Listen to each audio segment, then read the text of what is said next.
The Columbine High School massacre was a school shooting and attempted bombing that occurred on April 20, 1999, at Columbine High School in Columbine, Colorado, United States. The perpetrators, 12th grade students Eric Harris and Dylan Klebold, murdered 12 students and one teacher. 10 students were killed in the school library, where the pair subsequently committed suicide. 21 additional people were injured with gunshots and gunfire was also exchanged with the police.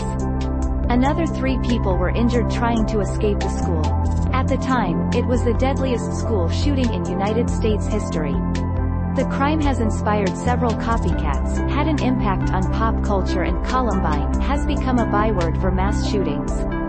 In addition to the shootings, the attack involved several homemade bombs. 2 of these were placed in the cafeteria, powerful enough to kill or seriously injure all people within the area, although they failed to detonate. Their cars in the parking lots were made into bombs which also failed to detonate, and at another location away from the school, 2 bombs were set up as diversions, only one of which partially detonated. The motive remains unclear, but the pair planned the massacre for around a year. Harris and Klebold also wished to become infamous and kickstart a revolution, as Harris said in a home video. They hoped the massacre would exceed the carnage at the Oklahoma City bombing 4 years prior, furthermore causing the most deaths in United States history. USA Today referred to the attack as planned as a grand, if badly implemented, terrorist bombing. The police were slow to enter the school and were heavily criticized for not intervening during the shooting. The incident resulted in the introduction of the immediate action rapid deployment tactic, which is used in active shooter situations.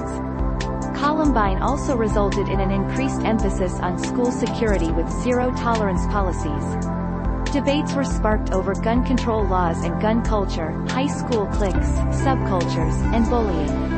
Also discussed were the moral panic over goths, social outcasts, the use of pharmaceutical antidepressants by teenagers, teenage internet use and violence in video games and movies. Many impromptu memorials were created after the massacre, including victims Rachel Scott's car and John Tomlin's truck. 15 crosses for the victims and shooters were also erected on top of a hill in Clement Park. The crosses for Harris and Klebold were later removed as it caused controversy. A permanent memorial began planning in June 1999. Designing took 3.5 years and included feedback from victims' families, survivors, the high school's students and staff, and the community. A groundbreaking of the permanent memorial occurred in June 2006. The Columbine Memorial opened up to the public on September 21, 2007. In 1996, 15-year-old Eric Harris created a private website on America Online. It was initially to host levels Harris created for use in the first-person shooter video games Doom and Doom 2, as well as Quake. On the site, Harris began a blog, which included jokes and his thoughts on his family, friends and school. It also detailed Harris sneaking out of the house to cause mischief and vandalism, such as lighting fireworks, with his friend Dylan Klebold and others. Harris worked at a fireworks stand, and had received several fireworks as a result. The mascot of Columbine High School is the Rebels, and they called the sneaking out Rebel Missions. Harris and Klebold adopted the nicknames Reb and Vodka, respectively. Beginning in early 1997, the blog postings began to show the first signs of Harris' anger against society. By the end of the year, the site contained instructions on how to make explosives.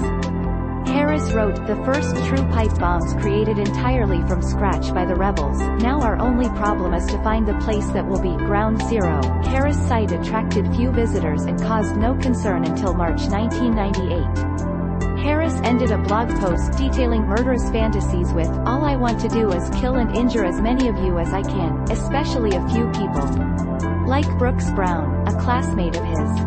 Brown claims that Klebold gave him the web address, in an effort to warn him of Harris' threats of violence against him. Others suggest that it was in fact discovered by Brooks's brother Aaron Brown in 1997. After Brown's parents viewed the site, they contacted the